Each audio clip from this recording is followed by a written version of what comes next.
Birlip, 18 de octubre de 1941. Algunas notas sobre el trabajo equivocado de los centros. Parte 1. Una de las más interesantes ideas que se encuentran en este sistema de enseñanza es que el hombre tiene diferentes mentes y que el intelecto es solo una de las mentes que posee. Tomemos el diagrama de los diferentes centros en el hombre con arreglo a la enseñanza. Cada uno de estos centros es una mente. Cada uno de ellos representa una diferente clase de mente. Se pueden comparar aproximadamente los centros con máquinas muy delicadas y extremadamente complejas, y pensar que cada máquina fue proyectada para un diferente propósito y empleo. Además, cada máquina está compuesta por máquinas separadas más pequeñas o por máquinas que están dentro de máquinas, y éstas pueden trabajar por sí mismas. Es decir, el centro entero o la máquina entera puede trabajar, o solo una pequeña parte de ella. Todos los hombres poseen estas muy complejas y delicadas máquinas, pero al no saber nada o casi nada acerca de ellas, están propensos a usarlas en una forma equivocada. De hecho, creen que solo tienen una mente y esta únicamente puede ocuparse de todo. Y la idea de una mente está ligada a la ilusión de que el hombre es uno, es decir, a la forma de imaginación que todos tienen, a saber, que el hombre es internamente uno, una unidad, que tiene una voluntad y un yo permanente, y que posee plena conciencia y conocimiento de sí y el poder de hacer. Es una cosa muy extraña e interesante sobre la cual nadie ha reflexionado con bastante profundidad, porque conduce al origen de la enfermedad interior del hombre, y se necesita mucho tiempo antes de que el hombre sea capaz de soportar la idea de que internamente no es uno sino muchos, que no hay unidad en él ni armonía sino multiplicidad y falta de armonía, que no tiene un yo permanente y real, sino centenares de diferentes y muy contradictorios yoes que se hacen cargo de él en diferentes momentos, que no tiene verdadera voluntad sino una hueste de cambiantes y antagónicas voluntades, pertenecientes a cada uno de sus yoes, que rara vez tienen momentos de conciencia sino que por lo general está en un estado peculiar de soñar despierto, y de resultas de ello, carece del poder de hacer y así vive en un mundo donde todo sucede y nadie puede impedir que todo suceda. Aun la idea de que un hombre no tiene una mente sino diferentes centros o mentes suele ser irresistido considerada tan fantástica como decir que la gente no es consciente. De hecho, nadie quiere enfrentarse consigo mismo y su verdadera situación. Por eso un hombre se aferra a lo que se imagina que es, y al aferrarse de este modo a lo que no existe, a lo que es irreal, hace que le sea imposible existir y ser real, es decir, llegar a ser lo que podría ser y para lo que en realidad fue creado.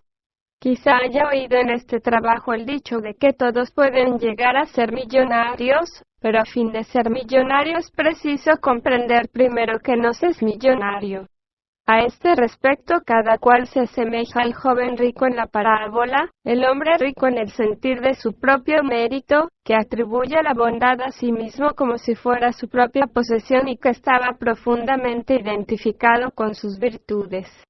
¿Recuerdan ustedes que se le dijo de vender todo y dárselo a los pobres, es decir, a la verdadera esencial parte interior aún no desarrollada en él, a la que la rica personalidad hacía padecer hambre?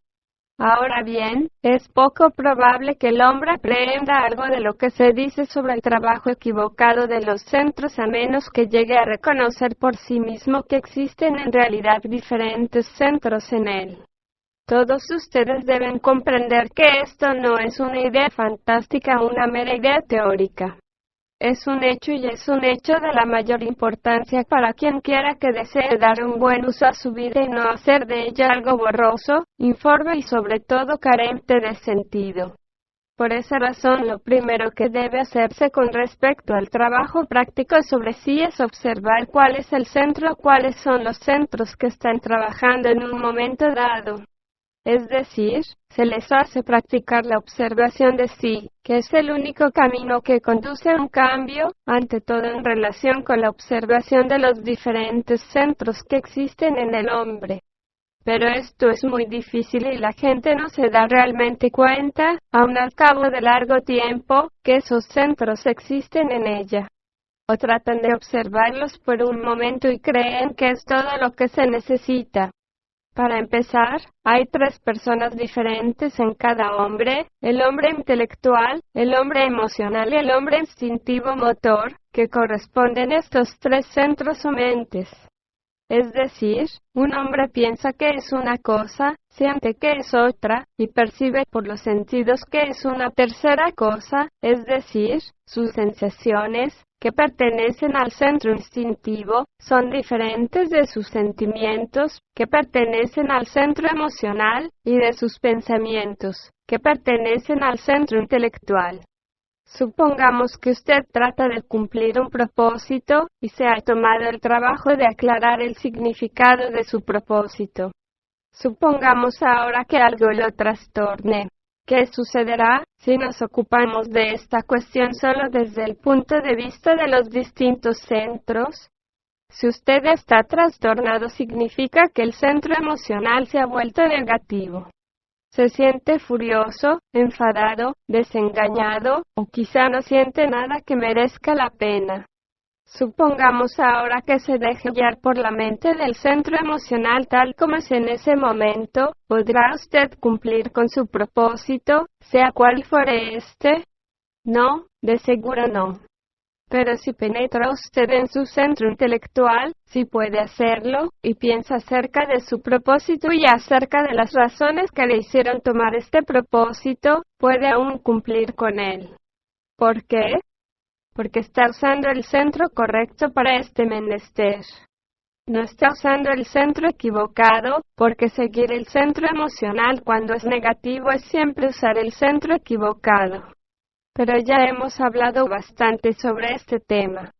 Hoy tenemos que hablar del trabajo equivocado de los centros, no tanto en el sentido de usar los centros equivocados para una tarea particular, como por ejemplo, tratar de pensar en bajar rápidamente una escalera, sino en el sentido de usar la parte equivocada de un centro.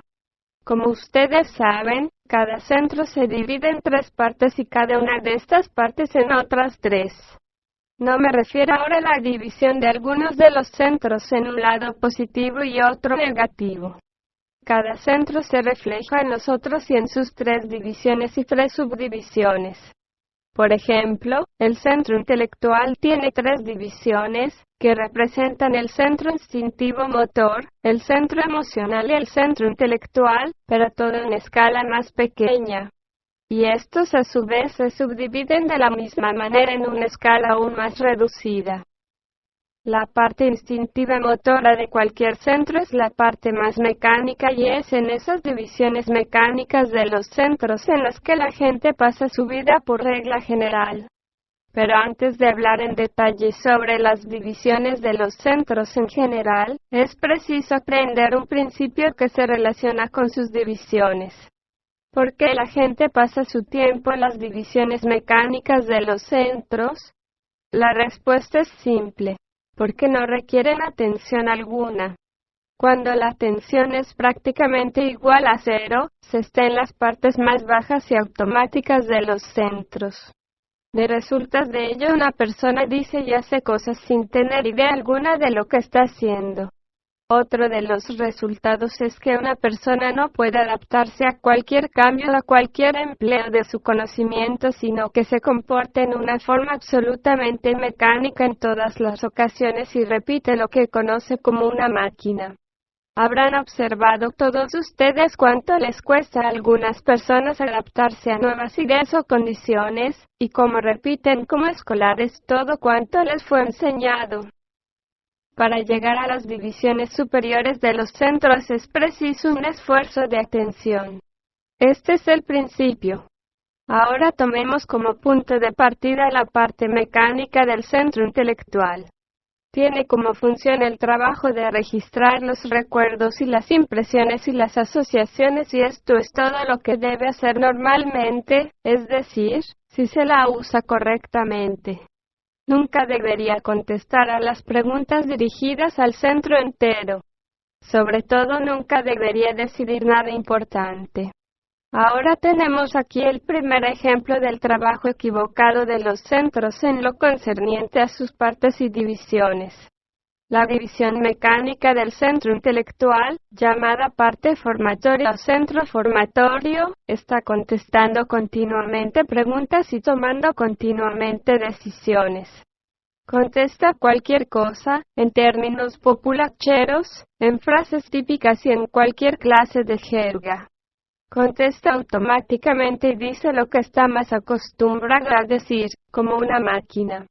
O en una escala un poco más elevada, contesta siempre de un modo estereotipado, como un maestro de escuela o un funcionario del gobierno, usando oraciones bien conocidas, máximas de partido, eslogans, proverbios, dichos sabios, etc. Y lo extraño es que mucha gente siempre contesta de este modo y no se da cuenta de ello, ya sea porque no puede pensar sobre un tema cualquiera y se fía de expresiones mecánicas y hasta automáticas del centro intelectual, o porque no ve la importancia de pensar por sí mismo y liberar así sus pensamientos de las palabras y expresiones mecánicas que pertenecen a las divisiones inferiores del centro.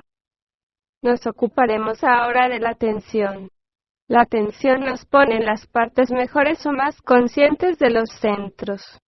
Hay tres clases de atención. 1. La atención cero, que caracteriza las divisiones mecánicas de los centros. 2.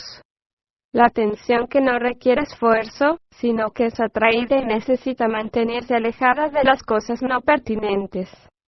3. La atención que debe ser dirigida por el esfuerzo y la voluntad. Como ya se dijo, la atención cero acompaña el trabajo de las divisiones mecánicas de los centros. La segunda nos pone en las divisiones emocionales de los centros. Y la tercera en las divisiones intelectuales. Tomemos otra vez el centro intelectual como un breve ejemplo, ya que habremos de regresar a este tema la próxima vez. La parte emocional del centro intelectual produce el deseo de conocer, de comprender, de buscar conocimiento, de descubrir, de acrecentar nuestra comprensión, de aprender e investigar, de tener la satisfacción de saber, de abarcar más.